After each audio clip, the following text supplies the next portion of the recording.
Bentley Continental GT Supersports. What is it? 700 horsepower and 750 pound-foot of torque.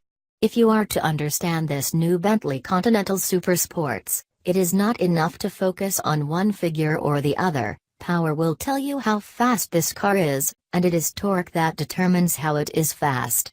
It's only the combination of the two that reveals the true character of this car, and its unique place among high-performance machinery. Of course, we have been here before. Twice.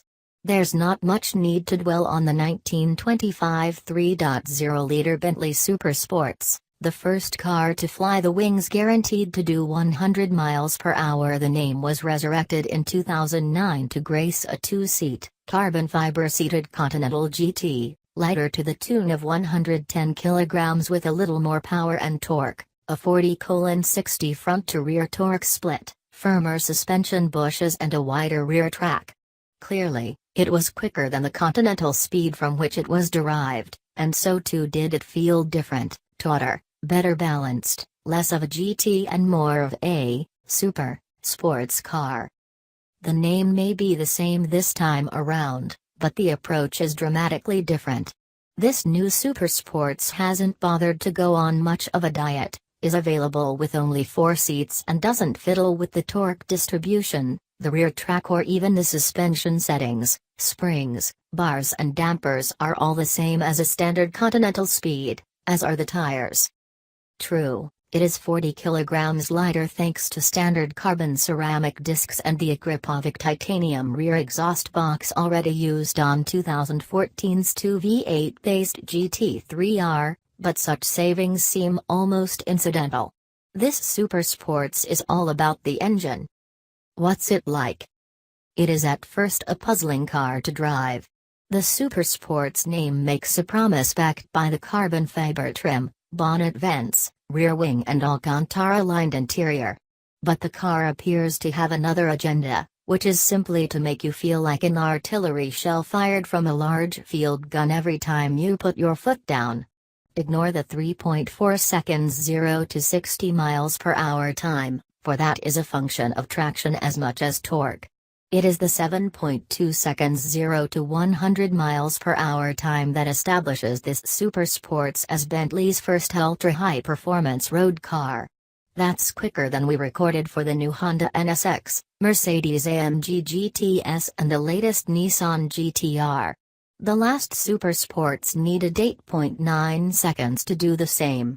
And it does it because those big blowers don't just allow the Supersports to alter the rotation of the Earth at low RPM, but they also allow the motor to bang into its rev limiter with unprecedented ferocity at its top end.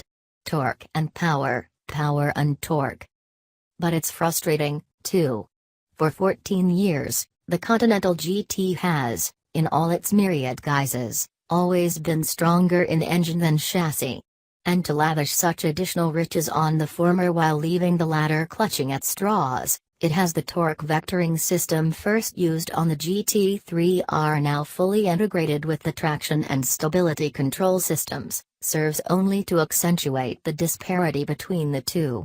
Additional power and torque can bring alive the chassis of some cars, but they tend to be those with a pre-existing surfeit of grip over power, like the Porsche Cayman.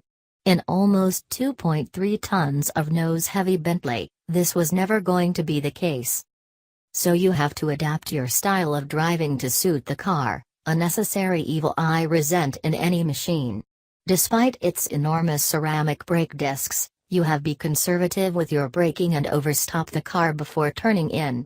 Do so on a trailing throttle and you can feel the torque vectoring braking the inside rear wheel to tuck you into the apex, but it will still run wide if you're ambitious with entry speed.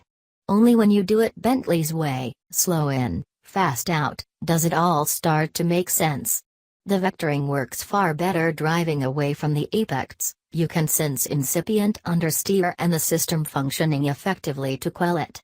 Lift off the throttle and it will also adjust its line quite pleasantly and precisely, impressively so for a car of this heft.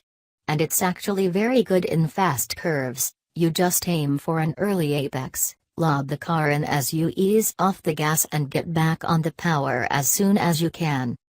But regardless of its name, to drive, this is not a true sports car, let alone a super sports machine. Like every other Bentley of the last 86 years, it is a high tourer, albeit one possessing ultra-high performance, and there is nothing inherently wrong with that, for while the attributes it brings are less headline-hungry, they are no less valuable. For instance, despite its enormous 21-in forged alloy rims, the Bentley rides exquisitely well.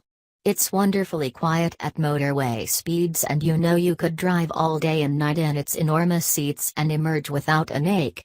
Add in the immense sense of engineering integrity and that unique Bentley sense of solidity, and it's easy to see how the whole package could appeal to a certain constituency of well-heeled customer even at £212,500, particularly as Bentley is limiting production to 710 units, its power output in PS.